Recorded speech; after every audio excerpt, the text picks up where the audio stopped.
June 20th, 1947. Beverly Hills, California. 810 North Linden Drive.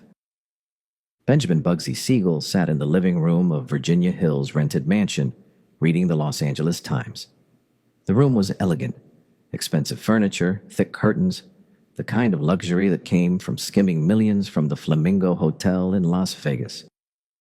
Outside, the street was quiet, residential, safe. At 10:45 p.m., a rifle barrel pushed through the window lattice. The shooter, never identified, never caught, fired 9 times with a .30 caliber M1 carbine. 2 bullets hit Seagull, one striking him in the head. He died instantly, slumped on the sofa, blood pooling on Virginia Hill's white carpet. The impact was devastating. His left eye was dislodged by the bullet's force. The murder was clean, professional, and sent a message that echoed across the West Coast underworld. The rules had changed. The hit was almost certainly ordered by East Coast mob bosses: Meyer, Lansky, Lucky Luciano, Frank Costello. Furious about the Flamingo's cost overruns and Seagull's suspected skimming. Whether Jack Dragna assisted with local logistics, providing safe houses, weapons, or intelligence remains unproven, though some accounts suggest he may have played a supporting role. The flashy, violent, media-hungry era of Jewish mobsters operating independently in Los Angeles was over, and the quiet, disciplined Italian Mafia, led by Jack Dragna, would attempt to reclaim territory they believed should have been theirs from the beginning. Most Americans have never heard of Jack Dragna. When they think Mafia, they picture New York's 5 families: Genovese, Gambino, Lucchese, Colombo, Bonanno. They think of Chicago's outfit, Al Capone's violent empire. Maybe Detroit with the Purple Gang, Philadelphia, Boston. But Los Angeles, the city of Hollywood glamour, sunshine, and sprawling suburbs? Americans don't associate LA with the Mafia. That's exactly how Jack Dragna wanted it. For roughly 2 decades, from the early 1930s through the mid-1950s, Dragna wielded significant influence over Italian organized crime in Southern California. He didn't control every criminal operation in the sprawling city. Chinese tongs operated independently in Chinatown. Jewish syndicates ran their own gambling operations. Mexican gangs controlled their territories, and independent bookmakers often ignored him entirely. But within Italian-American criminal networks, Dragna held substantial power through discipline, strategic invisibility, and control over key rackets like labor unions, gambling, and extortion. This is the story of the Los Angeles crime family. The Dragnas, their rise, their influence, and their slow fade into obscurity. It's the story of how one Sicilian immigrant built significant criminal operations in America's second-largest city by doing what many Eastern mob families refuse to do: stay quiet, avoid unnecessary attention, and survive. Italian immigration to California began in the late 1800s, driven by economic opportunity in agriculture, fishing, and railroad construction. Sicilian immigrants, in particular, settled in Los Angeles, San Francisco, and smaller towns throughout the state. They brought with them the customs, language, and for some, the criminal traditions of southern Italy. By the early 1900s, Los Angeles had a small but growing Italian community concentrated in neighborhoods near downtown, around North Broadway, near the plaza, and spreading into areas that would later become part of Lincoln Heights and Boyle Heights. The community was tight-knit, insular, and suspicious of American law enforcement, which often treated Italian immigrants as second-class citizens. Criminal activity existed within this community from the beginning. Black hand extortion, demanding money from successful Italian businessmen under threat of violence, was common. Letters would arrive demanding payments, signed with a crude drawing of a black hand. Victims rarely reported these threats to police, either out of fear or distrust of authorities. But black hand extortion was disorganized, opportunistic, individual. It wasn't the Mafia. Not yet. 1910s to 1920s. The first significant organized crime figure in Los Angeles was Joseph Ardizone, known as Iron Man Joe. Born in Sicily around 1884, Ardizone immigrated to the United States and settled in Los Angeles in the early 1900s. He was involved in extortion, bootlegging, and gambling, and by the 1920s he'd established himself as the most powerful Italian criminal in the city. Ardizone wasn't alone. The Matranga family, originally from New Orleans, where they'd been involved in organized crime since the 1800s, also had interests in Los Angeles. The Matrangas controlled gambling and bootlegging operations and clashed with Ardizone over territory and influence.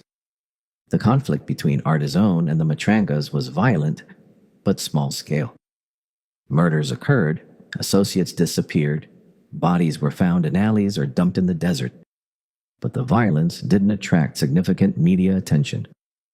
Los Angeles in the 1920s was booming, growing rapidly, and local newspapers were more interested in real estate development and Hollywood scandals than Italian gangsters killing each other in obscure disputes.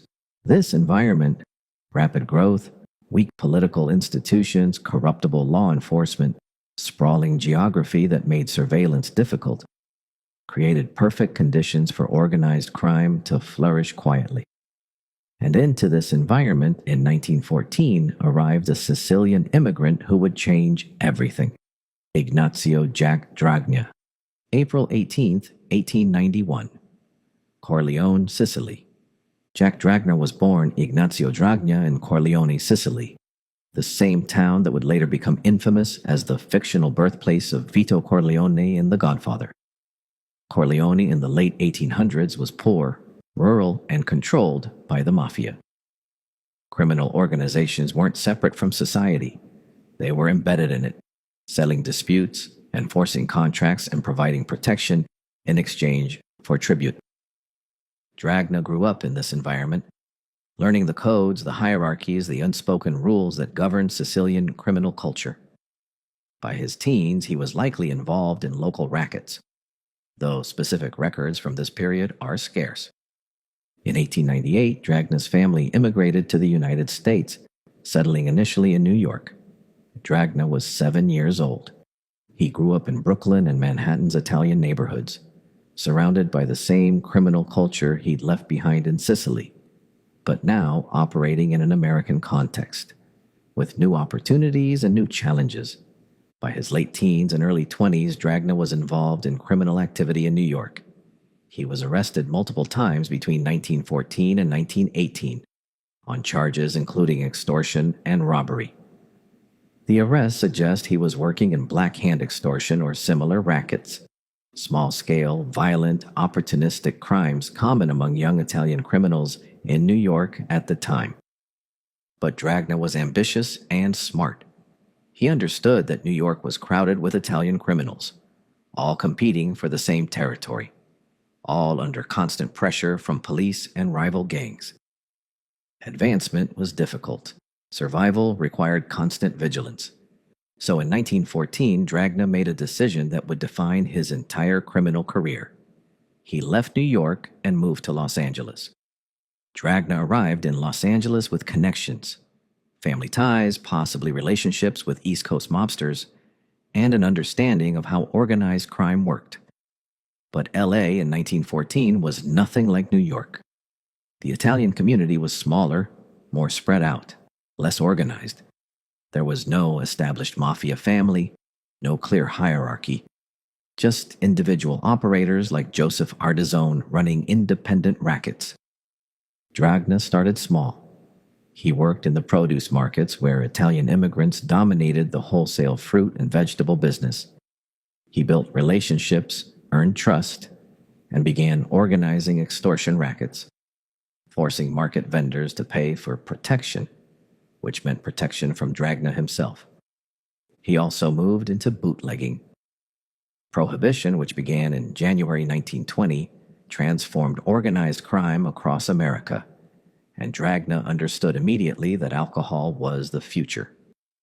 Los Angeles' sprawling geography, weak law enforcement, and proximity to Mexico made it ideal for smuggling operations. Dragna didn't run speakeasies or sell directly to consumers. He controlled distribution networks, the trucks, the warehouses, the supply chains that moved alcohol from Mexico and offshore ships into Los Angeles, and then distributed it to retail operations. This insulated him from street-level enforcement and allowed him to generate enormous profits with relatively low personal risk. By the mid-1920s, Dragna was one of the most powerful criminals in Los Angeles, and he did it quietly, without the violence and media attention that plagued mobsters in Chicago and New York. Dragna built his organization differently than East Coast families. He kept it small, fewer soldiers, fewer associates, but tight discipline and absolute loyalty. His brother, Tom Dragna, served as consigliere and later underboss, managing operations when Jack was unavailable or under law enforcement scrutiny. The family's core rackets included extortion, targeting Italian-owned businesses, produce markets, restaurants, bakeries, demanding regular payments for protection. Gambling, operating bookmaking operations, card games, and numbers rackets throughout Italian neighborhoods. Bootlegging, controlling alcohol distribution networks that supplied speakeasies and private clubs across Southern California. Labor racketeering, infiltrating unions, particularly the International Longshoremen's Association, ILA, which controlled the ports at San Pedro and Long Beach. Union control allowed Dragna to extort shipping companies, skim union dues, and place loyalists in no-show jobs. Dragna's principle was simple: make money, avoid attention, survive. He understood that the flashy, violent, media-hungry approach of gangsters like Al Capone attracted federal prosecutors, aggressive journalists, and reform movements. Dragna wanted none of that. He ran his operations like a business, quietly, efficiently, profitably. East Coast Mafia bosses, figures like Lucky Luciano, Frank Costello, and later Vito Genovese, viewed Los Angeles as a backwater. The city was growing, but it didn't have the density, the industrial base, or the established criminal infrastructure of New York or Chicago. When they thought about LA at all, they thought of it as a secondary market, not worth serious investment. This was a mistake. Dragna understood that LA's sprawling geography, weak political institutions, and rapid growth created unique opportunities. He built a scalable, sustainable criminal organization that generated consistent revenue without the constant warfare that plagued Eastern families. By 1930, Jack Dragna was the undisputed boss of the Los Angeles Mafia family, and most Angelenos had no idea he existed. 1920 to 1933. Prohibition was the single most profitable criminal opportunity in American history, and Jack Dragna exploited it brilliantly. While East Coast mobsters fought bloody wars over speakeasy territory, Dragna focused on logistics, the unglamorous, essential work of moving alcohol from suppliers to distributors. Los Angeles' geography was both a challenge and an advantage. The city sprawled across hundreds of square miles connected by roads rather than concentrated in dense neighborhoods. This made enforcement difficult. Police couldn't surveil every warehouse, every truck route, every distribution point, but it also required sophisticated coordination. Dragna's bootlegging operation worked through layers. Supply. Alcohol came from multiple sources. Rum and whiskey were smuggled up from Mexico by truck or by boat along the coast. Ships would anchor outside U.S. territorial waters, known as Rum Row, and smaller boats would ferry crates to shore, landing at secluded beaches from Santa Monica to San Pedro. Canadian whiskey came down through San Francisco and was distributed south. Distribution. Dragna controlled warehouses where alcohol was stored before distribution. These weren't in residential neighborhoods where neighbors might complain. They were in industrial areas, labeled as produce storage or commercial facilities. Trucks moved the alcohol at night, using routes that avoided police checkpoints. Retail. Dragna didn't operate speakeasies directly. He sold to independent operators, club owners, restaurant managers, private party organizers, who marked up the alcohol and took the risk of being raided. If they were caught, the trail didn't lead back to Dragna. This system generated enormous profits. A case of whiskey smuggled from Mexico for $20 could be sold to speakeasy operators for $80 or more. A single successful shipment could generate $50,000 in profit, equivalent to over $800,000 today. And Dragna was running multiple shipments weekly. Dragna's success wasn't just about logistics, it required political protection. He couldn't operate massive bootlegging networks without law enforcement looking the other way. Dragna understood Los Angeles's political structure. The city was decentralized with multiple police departments, sheriffs, and municipal agencies that often competed or had unclear jurisdictions. This fragmentation created opportunities for selective corruption. Dragna didn't try to corrupt the mayor or police chief. That was too visible, too risky. Instead, he bribed mid-level officials, precinct captains, individual officers, county sheriffs in areas where he operated warehouses or landing sites. These officials could ignore specific operations, tip off Dragna about upcoming raids, or delay investigations. The bribes were substantial but not excessive. A few $100s monthly to a police sergeant making $200 a month was life-changing money. And the officials rationalized it easily. Prohibition was unpopular, enforcement was inconsistent, and everyone knew the law would eventually be repealed. Dragna also cultivated relationships with politicians through intermediaries, legitimate Italian-American business owners who contributed to campaigns, attended fundraisers, and lobbied for favorable policies. Dragna stayed invisible, operating through layers of insulation. Dragna's defining characteristic as a mob boss was his commitment to avoiding attention. While Al Capone in Chicago was giving newspaper interviews and attending boxing matches, while Lucky Luciano in New York was becoming a celebrity criminal, Dragna remained invisible. He avoided flashy murders.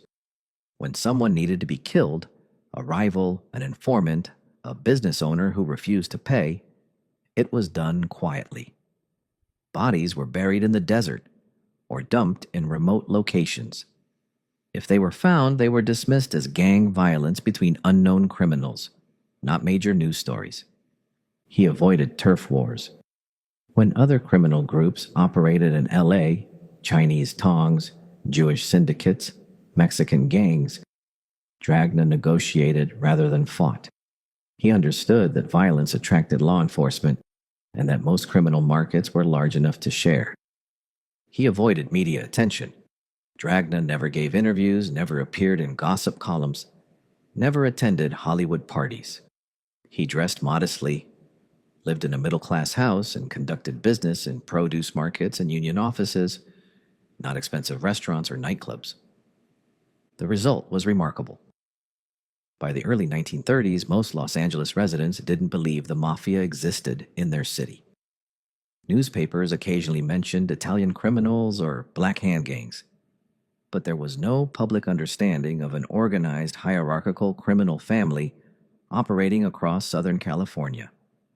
This invisibility was Dragna's greatest asset. While Eastern mob families faced federal investigations, congressional hearings, and aggressive journalism, Dragna operated with near impunity.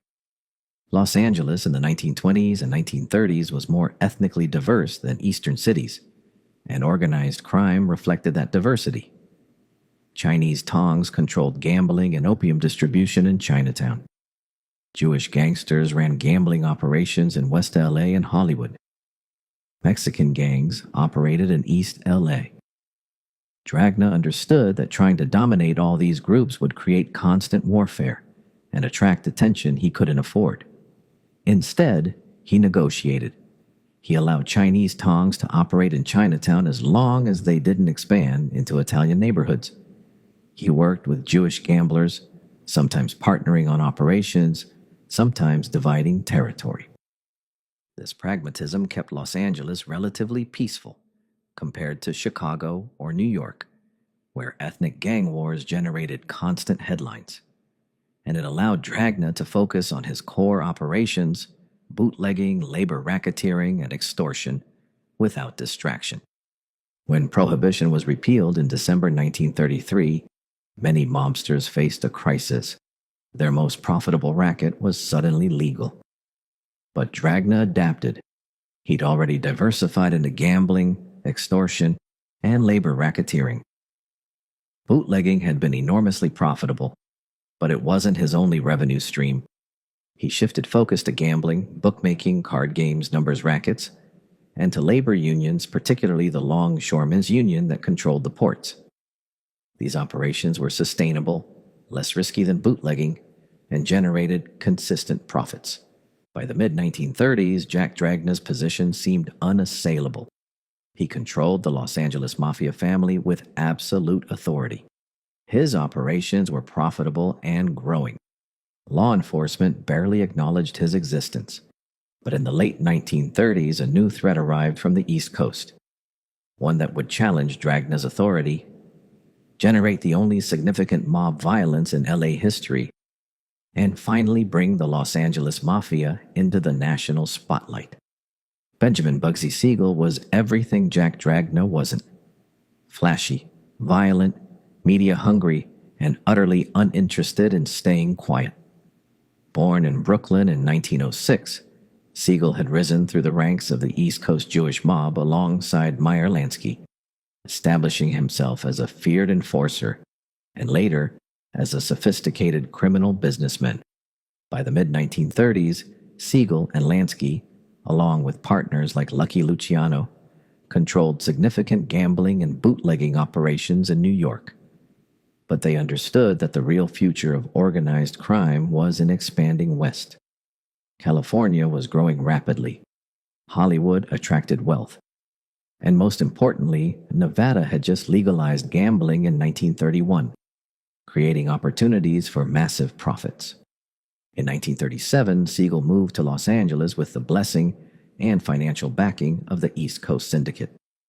His mission: establish gambling operations, build relationships with Hollywood figures, and eventually expand into Las Vegas. Seagull brought money, connections, and ambition. He rented a mansion in Beverly Hills, socialized with movie stars, and began organizing high-stakes gambling games for Hollywood celebrities and wealthy businessmen. He was charming, well-dressed, and dangerous. Exactly the kind of criminal Los Angeles had never seen before. From Jack Dragna's perspective, Bugsy Seagull was a problem. Seagull was operating in LA without asking permission, without paying tribute, and without acknowledging Dragna's authority. In Mafia culture, this was unacceptable. Los Angeles was Dragna's territory. Any significant criminal operations required his approval. But Seagull didn't care about Dragna's authority. He had backing from Meyer Lansky and Lucky Luciano, bosses far more powerful than Dragna. He saw Dragna as a small-time operator running a provincial operation in a backwater city.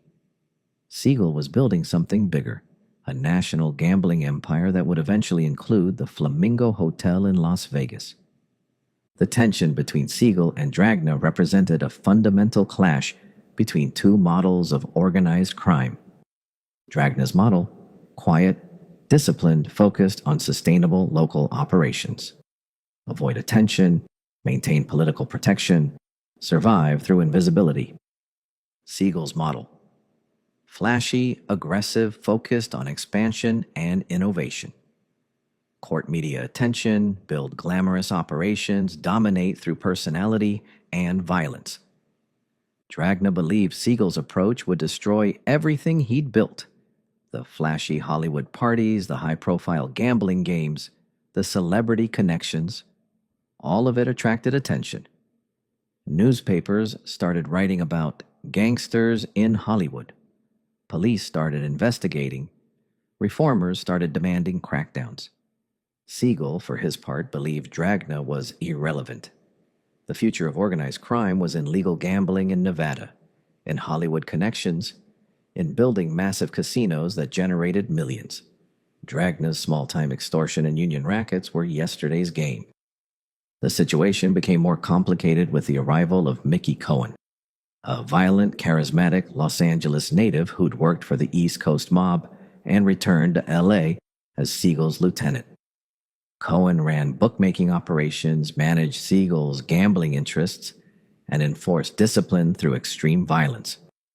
Cohen was even flashier than Seagull, wearing expensive suits, driving luxury cars, frequenting nightclubs, and giving interviews to gossip columnists. He embodied everything Dragna hated about the Jewish mob's approach: publicity, flash, violence that attracted attention. Dragna tried to negotiate. He met with Seagull, proposed profit-sharing arrangements, offered to divide territory. But Seagull rejected compromise. He was backed by the National Syndicate. He didn't need Dragna's approval. The tension escalated throughout the 1940s, but remained mostly non-violent. Dragna understood that killing Seagull would trigger retaliation from the East Coast bosses. Seagull, for his part, was focused on Las Vegas and saw no value in starting a war with Dragna over L.A. But by 1947, the situation had changed. In 1946, Bugsy Seagull opened the Flamingo Hotel and Casino in Las Vegas, the first major resort casino on what would become the Strip. The project was funded by East Coast mob families, including Meyer Lansky syndicate, with investments totaling over $6 million, an enormous sum. But the Flamingo was a disaster. Construction costs spiraled out of control. The opening was rushed and poorly organized. The casino lost money immediately.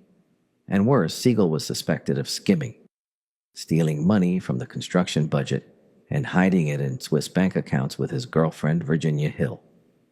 The East Coast bosses, Lansky, Luciano, Frank Costello, were furious. They'd invested millions based on Seagull's promises of massive profits. Instead, they were losing money, and Seagull appeared to be stealing from them.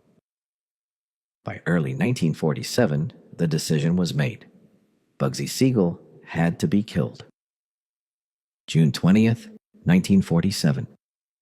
The murder of Bugsy Seagull at Virginia Hill's mansion in Beverly Hills was one of the most famous mob hits in American history. The shooter was never identified. The weapon was never found. No one was ever charged. But the hit had all the hallmarks of a professional mafia execution: careful planning, precise timing, immediate escape, absolute silence from everyone involved. Jack Dragna's involvement remains uncertain. Some accounts suggest he participated in planning the hit or provided local support: safe houses, weapons, getaway logistics. Others suggest the East Coast bosses handled everything and simply informed Dragna afterward. What's documented is that immediately after Seagull's death, Dragna attempted to reclaim control over gambling operations Seagull had built. He sent associates to Seagull's bookmaking operations, demanding tribute. He pressured independent gamblers to align with the Dragna family, but Mickey Cohen refused to comply. Mickey Cohen's refusal to submit to Jack Dragna's authority triggered the only significant public mob war in Los Angeles history. And it was everything Dragna had spent decades trying to avoid: violent, public, covered extensively by newspapers, and attracting federal attention. Cohen was defiant. He'd been Seagull's lieutenant, had built connections throughout Los Angeles, and had backing from East Coast bosses who saw him as Seagull's legitimate successor. He wasn't going to bow to Dragna, whom he viewed as an outdated provincial operator. Dragna responded with violence, something he'd avoided for his entire criminal career. Between 1947 and 1950, Jack Dragna's organization made multiple attempts to kill Mickey Cohen. Every single one failed. August 18, 1948, Sherry's Restaurant, Sunset Strip. Cohen was dining with associates at Sherry's, a popular restaurant on the Sunset Strip, when gunmen opened fire through the front windows. The attack was chaos. Shotgun blasts, breaking glass, screaming diners. Cohen's bodyguard, Nettie Herbert, was killed. Cohen himself was uninjured, protected by bodyguards who returned fire and by sheer luck. The attack made front-page news across Los Angeles. Newspapers ran photos of the shattered restaurant, interviewed witnesses, and speculated about gang warfare. Exactly the kind of attention Dragna had spent his career avoiding. July 20th, 1949. Cohen's haberdashery, Sunset Boulevard. Cohen owned a men's clothing store on Sunset Boulevard, which he used as a legitimate business and occasional office. On the night of July 20th, 1949, a bomb exploded under the store, destroying the interior and damaging neighboring businesses. Cohen wasn't present. The bomb was likely planted as a warning rather than a serious assassination attempt. But again, the attack generated massive media coverage. The LAPD launched investigations. Federal agents began paying attention. Reformers demanded action against organized crime. February 6, 1950. Cohen's home, Brentwood. The most brazen attempt occurred at Cohen's home in Brentwood. As Cohen and his wife were inside, gunmen fired over 100 rounds into the house using rifles and shotguns. Windows shattered. Walls were riddled with bullet holes. But once again, Cohen survived unharmed, protected by bodyguards and reinforced doors. The attack was covered by every newspaper in Los Angeles and picked up by national media. Photos of Cohen's bullet-riddled house appeared in magazines nationwide. The FBI opened formal investigations into organized crime in Los Angeles, something that had never happened during Dragna's decades of quiet control. The repeated failures to kill Mickey Cohen had multiple causes. Cohen's security. He traveled with armed bodyguards constantly, varied his routines, reinforced his home and businesses, and maintained intelligence networks that warned him of threats. Dragna's inexperience with violence. Dragna had built his career on avoiding violence. His organization wasn't structured for complex assassination operations. The soldiers carrying out the hits lacked the professional expertise of East Coast or Chicago hitmen. Law enforcement pressure. The public nature of the attacks meant police were investigating aggressively. This made planning subsequent attempts more difficult and dangerous. East Coast protection. Cohen maintained relationships with East Coast bosses who saw him as valuable. While they wouldn't openly oppose Dragna, they may have provided Cohen with intelligence or resources that helped him survive. The Mickey Cohen War was a disaster for Jack Dragna. Everything he'd built, the quiet control, the invisibility, the political protection, was compromised. The FBI, which had barely acknowledged the Los Angeles Mafia's existence before 1947, now had files on Dragna, his associates, and his operations. Federal agents conducted surveillance, planted informants, and built cases. The LAPD, previously willing to look the other way in exchange for bribes, faced public pressure to crack down on organized crime. Reform-minded officials demanded action. Corrupt officials who'd protected Dragna faced scrutiny. Newspapers, which had ignored Italian organized crime for decades, now ran regular stories about the Los Angeles mob war. Dragna's name appeared in print, something that had almost never happened before. By 1950, Dragna understood he'd made a catastrophic mistake. The attempt to eliminate Cohen had failed, and the attention it generated threatened everything. He backed off, de-escalating the conflict and returning to quiet operations. Cohen, meanwhile, had won. He maintained control over his gambling operations, continued his flashy lifestyle, and became a Los Angeles celebrity, giving interviews, appearing at nightclubs, even consulting on movies about organized crime. The irony was profound. Mickey Cohen, a small-time bookmaker compared to Dragna's multi-decade criminal empire, had defeated the Los Angeles Mafia boss by simply refusing to die and courting the media attention Dragna feared most. After the Cohen disaster, Jack Dragna returned to what he did best: quiet, disciplined criminal operations that generated consistent profits without attracting attention. By the early 1950s, despite the publicity of the Cohen War, the Dragna family still controlled significant criminal operations across Southern California. Dragna's most profitable and sustainable racket was control over labor unions, particularly the International Longshoremen's Association locals at the ports of San Pedro and Long Beach. The ports were critical to Southern California's economy. Billions of dollars in cargo moved through them annually.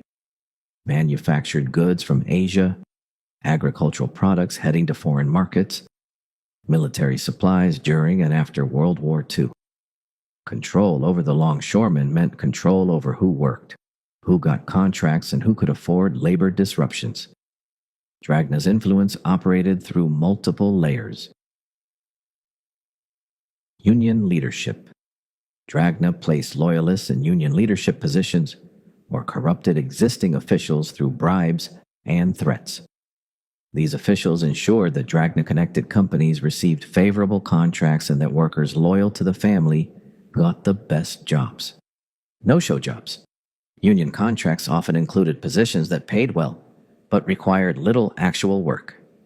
These jobs went to Dragna family members and associates, providing steady income with minimal effort.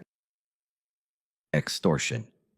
Shipping companies that wanted labor peace paid tribute to avoid strikes, slowdowns, or accidents that damaged cargo. The payments were structured as consulting fees or donations to union funds, making them difficult to prosecute as extortion. The union racket was perfect for Dragna's style: low visibility, sustainable, and enormously profitable. And unlike bootlegging or gambling, it was largely immune to law enforcement pressure because it was embedded in legitimate business operations. Despite the Cohen War, Dragna maintained extensive gambling operations throughout Southern California. Bookmaking, taking bets on horse racing, sports, and other events. The operations were small-scale and distributed. Dozens of independent bookmakers paid tribute to the Dragna family for the right to operate. Card games and dice games, private gambling clubs in Italian neighborhoods, union halls, and social clubs. These weren't casinos, they were small operations that catered to working-class gamblers. Numbers rackets, a lottery-style game where players bet small amounts on number combinations. The game was popular in working-class communities and generated steady, reliable income. Dragna avoided the high-stakes, celebrity-focused gambling operations that Cohen ran. Those attracted attention and required constant management. Dragna's gambling networks were small, stable, and operated by associates who understood the importance of discretion. Dragna maintained influence in Hollywood, though more limited than Seagull had achieved. The influence operated primarily through craft unions, teamsters, stagehands, projectionists that worked on film productions and in movie theaters. Control over these unions allowed Dragna to extort production companies and theater owners through threats of strikes or equipment problems. The extortion was subtle.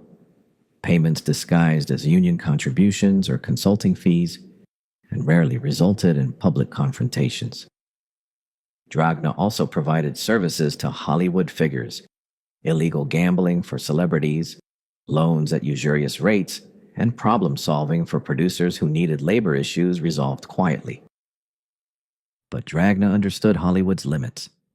The industry was too visible, too connected to national media, too full of outsiders who didn't understand or respect Mafia codes. He took what he could without overreaching. The early 1950s marked the beginning of sustained federal attention to the Los Angeles Mafia. The FBI, which had focused primarily on East Coast and Midwest families, began investigating Dragna's operations. But ironically, Dragna's low-violence approach protected him. The FBI prioritized investigations based on violence and public impact. Families like the Genoveses in New York or the outfit in Chicago which generated constant headlines through murders and bombings, received the most attention. Dragna's operations, labor racketeering, small-scale gambling, quiet extortion, didn't generate headlines and weren't seen as urgent national priorities. FBI surveillance was limited, investigations were sporadic, and prosecutions were rare. In 1950, Senator Estes Kefauver launched a congressional investigation into organized crime, the first major federal inquiry into the Mafia. The Kefauver Committee held hearings across the country, subpoenaing mob bosses, questioning them under oath, and broadcasting proceedings on television. Jack Dragna was subpoenaed to testify. He appeared briefly, invoked his Fifth Amendment rights, and said almost nothing. He wasn't defiant or theatrical like other mobsters who testified. He was quiet, respectful, and utterly unrevealing.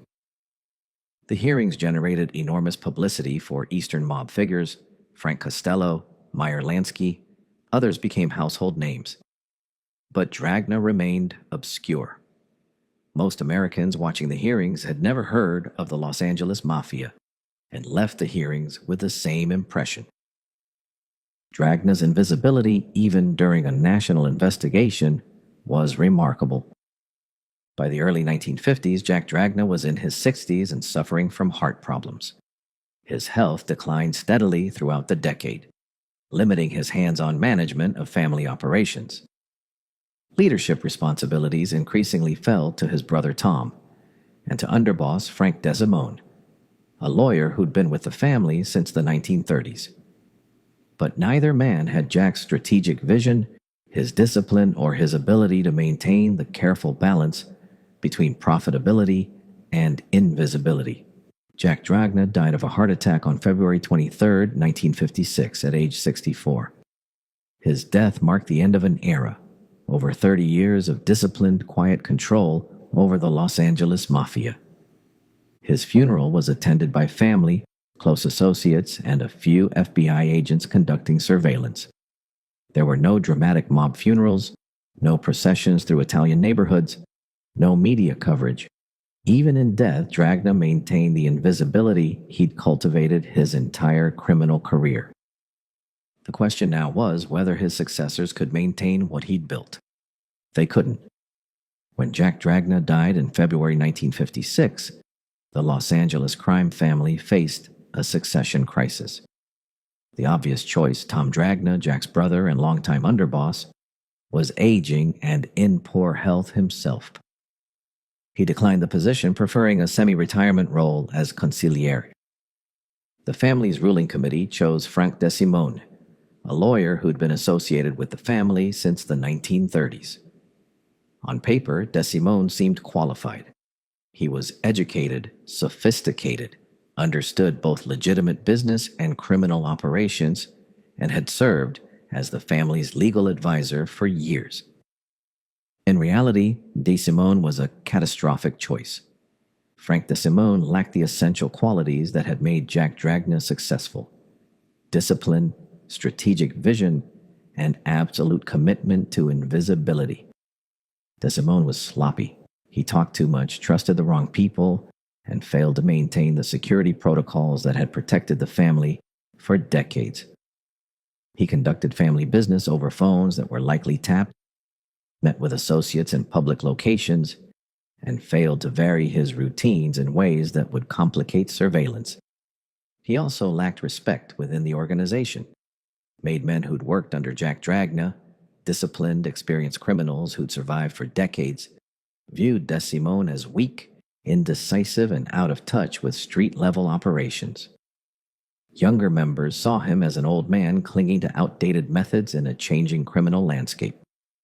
But DeSimone's most catastrophic failure came in 1957, during one of the most important events in American Mafia history.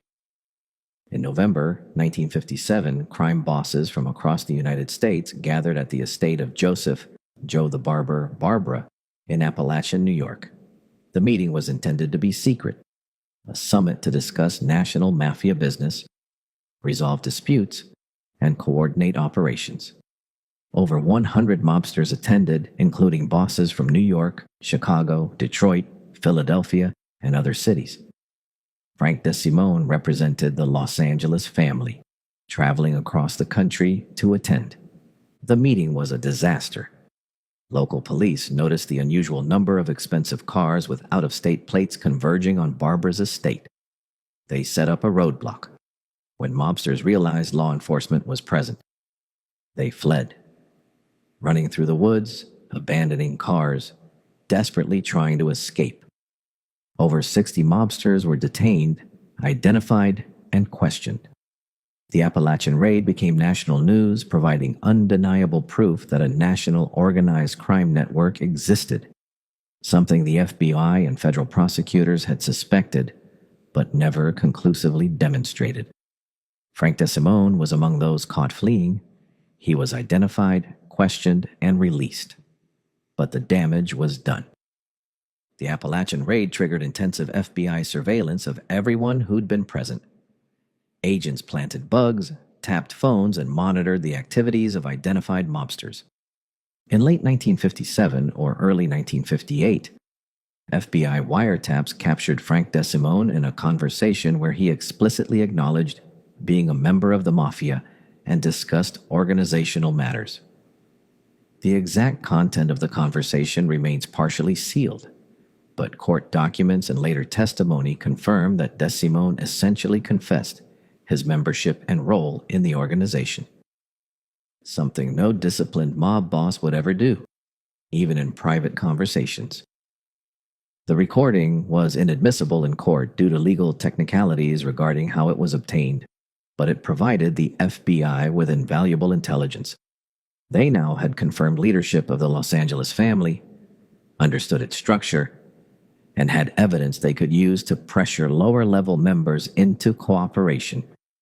DeSimone's sloppiness had destroyed the invisibility Jack Dragna had spent 3 decades building. Under DeSimone's weak leadership, the Los Angeles crime family fragmented. Made men operated increasingly independently, pursuing their own rackets without coordinating with family leadership. Younger members questioned why they should share profits with an organization that provided little protection and less strategic direction. Revenue declined. The labor union rackets that had been so profitable under Jack Dragna were under increasing federal scrutiny. The Landrum-Griffin Act of 1959 gave the federal government new tools to investigate and prosecute union corruption, and the FBI was using those tools aggressively. Gambling operations faced competition from independent bookmakers who refused to pay tribute, correctly calculating that DeSimone lacked the authority or will to enforce discipline. Some paid tribute to East Coast families instead, seeking protection from more powerful organizations. The family's reputation suffered. Word spread through the national Mafia network that Los Angeles was weak, poorly led, and vulnerable. This emboldened rivals and made it difficult to form alliances or conduct business with other families. Frank DeSimone died of a heart attack on August 4th, 1967, at age 62. His 11 years as boss had been marked by declining influence, fragmented operations, and the loss of the disciplined structure Jack Dragna had built. At the time of his death, the Los Angeles crime family was a shell of what it had been in the 1950s. Leadership was unclear. Operations were scattered. Federal pressure was increasing, and the criminal landscape of Los Angeles was changing in ways that made the traditional Italian mafia increasingly irrelevant. One of the fundamental principles of the mafia had always been omerta, the code of silence. Made men never cooperated with authorities, never testified against fellow members, accepted prison sentences rather than betray the organization. But by the 1960s and 1970s, that code was breaking down. The sentences for racketeering and organized crime had become so severe, often life in prison, that cooperation became the only rational choice for mobsters facing prosecution. Federal prosecutors offered deals, testify, and your sentence is reduced dramatically. Refuse, and you die in prison. The Los Angeles family, weakened by poor leadership and fragmented operations, was particularly vulnerable to this pressure. And in the 1970s, one informant would devastate what remained of the organization. Aladina, Jimmy the Weasel, Fratiano was born in Naples, Italy in 1913 and immigrated to Cleveland as a child. He became involved in organized crime as a teenager and eventually joined the Los Angeles crime family in the 1940s, working his way up to become a capo, a captain managing his own crew. Fratiano was a career criminal, involved in robbery, extortion, loan sharking, and murder. He was made in the 1940s and remained a loyal, active member for over 30 years. He'd survived the transition from Jack Dragna to Frank DeSimone and had seen the family's decline firsthand. But in the mid-1970s, facing serious federal charges and a potential life sentence, Fratiano made a decision that would shock the Los Angeles underworld. He agreed to cooperate with the FBI. In 1977, Jimmy Fratiano became a government witness, providing testimony about the Los Angeles crime family, its operations, its leadership, and its connections to other mafia families across the country. Fratiano's cooperation was unprecedented in scope. He testified about murders he'd committed or witnessed. He explained the family's structure, naming made men, associates, and front businesses. He described labor racketeering operations, gambling networks, and extortion schemes. He provided details about meetings with bosses from other families, revealing the national network of organized crime. His testimony led to dozens of indictments and convictions. Made men who'd operated for decades were suddenly facing federal charges backed by detailed, credible testimony from an insider. Associates who thought they were insulated from prosecution found themselves named in TRICO indictments. But more damaging than the specific convictions was the psychological impact. Fratiano's cooperation proved that Omerta was dead. If a made man, a capo who'd been in the family for 30 years, could flip, then anyone could. Trust within the organization collapsed. Made men suspected each other of being informants. Conversations were guarded. Paranoia became rational. In 1981, Fratiano published a memoir titled The Last Mafioso, written with journalist Ovid Damaris. The book detailed his life in organized crime, named names, described murders, and exposed the inner workings of the Los Angeles crime family and the broader Mafia network. The book was a bestseller, bringing unprecedented public attention to the Los Angeles Mafia, attention that Jack Dragna had spent his entire career avoiding. Suddenly, the general public understood that Los Angeles had a Mafia family, knew who its members were, and had access to detailed accounts of their operations. For an organization built on invisibility, this exposure was catastrophic. Fratiano's cooperation opened the floodgates. Other Los Angeles family members facing prosecution and seeing that cooperation was possible began making their own deals. The FBI, emboldened by the success of Fratiano's testimony, pressured more mobsters to flip. Federal prosecutors offered increasingly generous deals to witnesses willing to testify. The message was clear: cooperate and you might walk free. Refuse and you'll die in prison. By the early 1980s, the Los Angeles crime family was hemorrhaging members to prosecution and cooperation. The organization that had survived for over 50 years was collapsing from within. Even if the Los Angeles Mafia family had maintained strong leadership and internal discipline, it would have faced enormous challenges from the changing nature of organized crime in Southern California. The 1970s and 1980s saw the explosion of drug trafficking, cocaine from Colombia, heroin from Mexico and Asia, marijuana from Mexico. The profits were staggering, dwarfing what traditional mafia rackets like gambling and loan sharking could generate. But the Italian mafia was poorly positioned to exploit these opportunities. Drug trafficking required different skills, different networks, and different international connections than the traditional rackets. The Colombians controlled cocaine supply. Mexican cartels controlled heroin and marijuana distribution. Asian gangs controlled heroin from the Golden Triangle. The Los Angeles crime family, already weakened by poor leadership and informants, couldn't compete. Some individual members became involved in drug trafficking, but the organization as a whole lacked the structure and connections to dominate the trade. The growth of Mexican organized crime, both cartels and the Mexican Mafia prison gang, fundamentally changed Southern California's criminal landscape. The Mexican Mafia, founded in the California prison system in the 1950s, grew into a powerful force controlling drug distribution, extortion, and violent crime throughout Southern California. Mexican cartels, meanwhile, established distribution networks that brought drugs directly from Mexico to Los Angeles, bypassing the middlemen and distribution systems that traditional organized crime had relied on. The Italian Mafia had no meaningful way to compete with these organizations.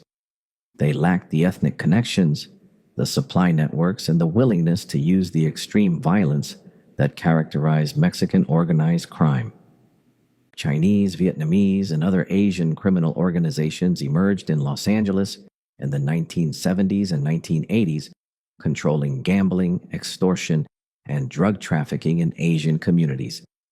These groups operated with their own codes, their own languages, and their own networks, largely impenetrable to the Italian Mafia. Attempts by the Los Angeles family to extort or tax Asian criminal operations were largely unsuccessful. The cultural and language barriers were too great, and the Asian groups were often more violent and better organized than the weakened Italian family. Outlaw motorcycle gangs, particularly the Hells Angels and the Mongols, became significant criminal organizations in California, controlling drug trafficking, weapons trafficking, and violent crime.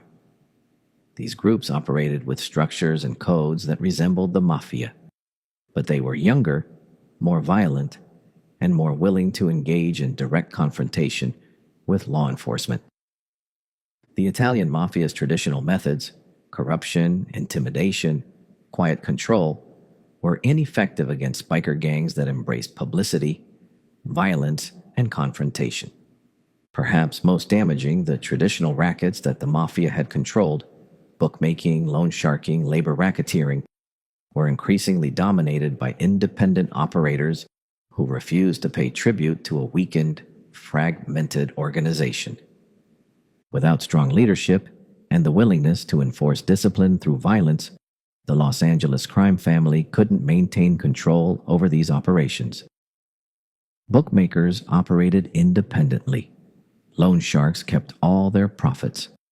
Labor racketeering became the domain of corrupt union officials who worked directly with businesses rather than through Mafia intermediaries. The entire model that Jack Dragna had built, quiet control over traditional rackets through discipline and strategic invisibility, was becoming obsolete. After Frank DeSimone's death in 1967, Dominic "Nick" Licata became boss of the Los Angeles crime family. Licata was a long-time member who'd been involved in family operations since the 1930s. He was respected, experienced, and understood the old ways of operating. But Licata inherited an organization in crisis. Federal pressure was intense. Informants had exposed operations. Traditional rackets were under attack from competitors. The family's reputation within the national Mafia network was at its lowest point. Licata attempted to stabilize the situation. He focused on maintaining what remained of the family's core operations. Some labor union influence, gambling networks that still paid tribute, and extortion operations in Italian communities. He avoided expansion, avoided confrontation, and tried to rebuild the discipline and structure that had characterized the family under Jack Dragna. But the challenges were overwhelming. The FBI had extensive files on the family, knew who the made men were, and conducted regular surveillance. Younger members were increasingly unwilling to follow old codes or share profits with an organization that provided little value. The criminal landscape had changed so fundamentally that traditional mafia methods were increasingly irrelevant. Licata also faced health problems. By the early 1970s, he was elderly and suffering from various ailments that limited his ability to lead effectively.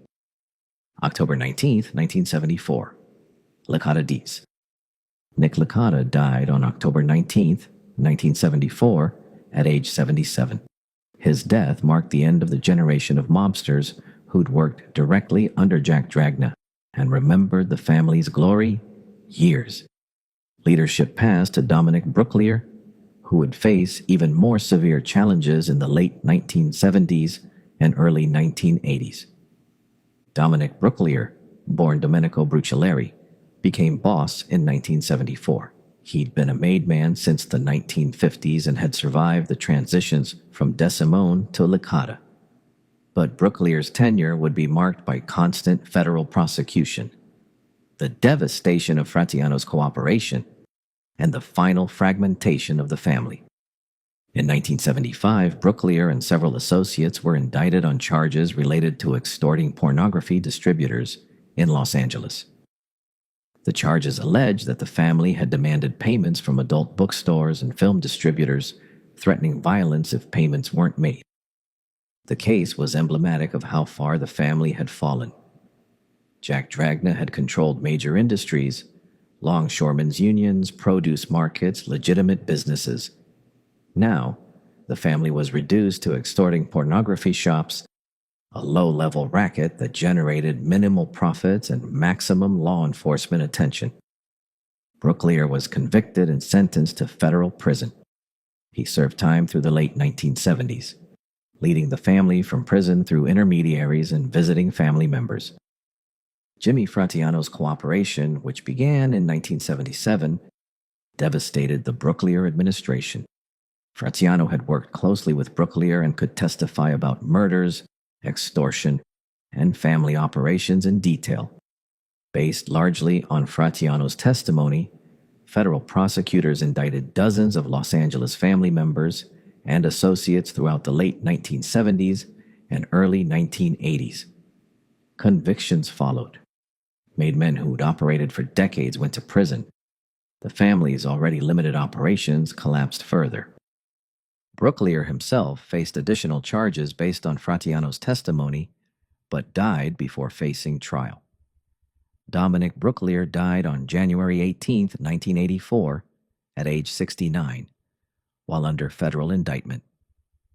His death effectively ended any pretense of centralized leadership for the Los Angeles crime family. After Brooklier's death, Peter Milano, son of former underboss Anthony Milano, became boss of what remained of the Los Angeles crime family. But by 1984, there was almost nothing left to lead. The family consisted of perhaps 20 to 30 made men and a similar number of associates. Most were elderly. Many were under federal indictment or serving prison sentences. Operations were limited to small-scale gambling, loan sharking, and occasional extortion. Nothing remotely resembling the systematic control Jack Dragna had exercised. Milano kept an extremely low profile, operating so quietly that even law enforcement occasionally questioned whether the Los Angeles family still existed in any meaningful sense. Throughout the 1980s and 1990s, federal prosecutors continued targeting what remained of the Los Angeles family through RICO statutes. Indictments were brought against Milano and various associates, charging them with racketeering, extortion, and illegal gambling. Most defendants pleaded guilty, accepting relatively short sentences rather than risk trials that could result in decades in prison. The guilty pleas were pragmatic. The evidence was overwhelming, cooperation from informants was routine, and fighting charges was expensive and futile. In 1995, Peter Milano was convicted of racketeering charges related to illegal gambling operations and sentenced to 6 years in federal prison. He was released in 2000 and supposedly retired from organized crime, though federal authorities continued monitoring him. Peter Milano died on April 21, 2012, at age 84. His death marked the symbolic end of the Los Angeles crime family as an organized entity. While a handful of elderly former members remained alive, there was no longer any meaningful structure, no operations worth mentioning, and no indication that the organization would ever be reconstituted. The Los Angeles Mafia family, which had ruled Southern California organized crime for over 50 years, had simply faded away. Throughout the 1970s and 1980s, as the Los Angeles family fragmented under weak leadership and federal pressure, Louis Tom Dragna, Jack Dragna's nephew, attempted to rebuild some version of the organization his uncle had created. Louis Tom Dragna had been involved in family operations since the 1950s. He understood how Jack had built and maintained power. He recognized that the family's decline stemmed from abandoning the principles that had made Jack successful. Discipline, invisibility, focus on sustainable operations rather than flashy ventures. But Louis Tom faced insurmountable obstacles, federal scrutiny. The FBI knew who he was, monitored his activities, and investigated any operation he became involved in. The invisibility that had protected Jack was impossible to recreate in an era of sophisticated surveillance. Competition. The criminal landscape had changed fundamentally. Mexican cartels, Asian gangs, motorcycle clubs, and independent operators controlled the lucrative rackets. The traditional Italian mafia model, quiet control through discipline and political corruption, no longer worked. Demographics. The Italian-American community that had sustained the family was assimilating, moving to suburbs, leaving traditional urban neighborhoods. The new generation had legitimate opportunities their parents and grandparents hadn't had. Criminal recruitment became increasingly difficult. Informants. The culture of omerta was dead. Anyone facing serious charges could cooperate, and most did. Building an organization required trust, and trust was impossible when cooperation was routine. Louis Tom Dragna operated gambling networks, maintained some labor union connections, and tried to coordinate what remained of the family's scattered operations. But these were small-scale efforts that generated minimal profits and attracted constant law enforcement attention. Despite his efforts, Louis Tom Dragna couldn't restore the Los Angeles crime family to anything resembling its former status. The conditions that had allowed Jack Dragna to build a powerful, invisible criminal organization for over 30 years simply no longer existed. By the 1990s, Louis Tom had largely retired from active criminal operations, living quietly, while federal authorities occasionally monitored him out of historical interest, rather than current concern. He represented the last direct link to the Dragna era, the final remnant of a family that had once controlled organized crime across Southern California, but had been destroyed by weak leadership, changing criminal markets, and federal prosecution. The Los Angeles crime family's greatest strength, its invisibility, became the reason it's been largely forgotten by history. Jack Dragna built an organization that operated for over 30 years with minimal public awareness. Most Los Angeles residents in the 1940s and 1950s didn't know the Mafia existed in their city. Newspapers rarely covered Italian organized crime. Law enforcement largely ignored the family because it generated so little violence and public disruption. This invisibility allowed the family to operate profitably and safely. But it also meant that when the family eventually collapsed, there was little public interest or historical record to preserve its story. American popular culture loves dramatic mob stories. The St. Valentine's Day Massacre, the public wars between Capone and his rivals, the sensational murders that defined East Coast families. These stories generate books, movies, documentaries, and endless public fascination. The Los Angeles family had almost none of this. There were no mass shootings, no spectacular murders, except Bugsy Seagull's, which is remembered more for Seagull than for the LA. Family. No public wars that generated headlines. The Mickey Cohen conflict was the family's only sustained violent period, and even that was relatively minor compared to East Coast gang wars. Without dramatic narratives, the Los Angeles family failed to capture public imagination. And without public interest, historians and journalists paid little attention. The Mafia has historically been associated with eastern and midwestern cities: New York, Chicago, Detroit, Philadelphia. Los Angeles, geographically and culturally distant, never fit the popular conception of Mafia territory. When Americans think organized crime in Los Angeles, they think of Hollywood scandals, not Italian mobsters. The city's image as a place of sunshine, entertainment, and suburban sprawl contradicts the urban, ethnic, working-class environment typically associated with the Mafia. This geographic and cultural disconnect meant that even when the LA family was powerful, it was viewed as peripheral to the real Mafia on the East Coast. The wave of Mafia informants that began in the 1970s and 1980s, Henry Hill, Sammy Gravano, Jimmy Fratiano, and others, brought unprecedented public attention to organized crime through their testimony, books, and media appearances. But most of these informants came from Eastern families. Fratiano was the notable exception, and his testimony did bring attention to the LA family. But by then, the family was already in terminal decline.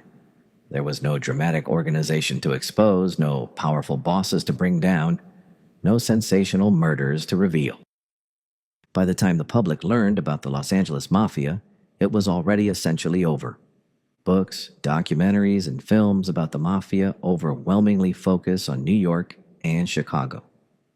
Martin Scorsese's films, Goodfellas, Casino, The Irishman, all center on Eastern organized crime. The Godfather is set in New York. The Sopranos is set in New Jersey. This concentration of media attention creates a self-reinforcing cycle. Audiences are interested in the stories they've already heard about, so new content focuses on the same families and cities, which means other stories, like the Los Angeles family, remain obscure. Ultimately, the Dragna family's historical obscurity is the final proof of Jack Dragna's strategic genius. He built an organization that operated profitably for over 30 years, while remaining almost completely invisible to the public, the media, and much of law enforcement. That invisibility was deliberate, strategic, and enormously effective during his lifetime. But it also meant that when the family eventually collapsed, there was little historical record, little public memory, and little cultural legacy. Jack Dragna won by staying quiet, but in winning that way, he ensured that history would largely forget him.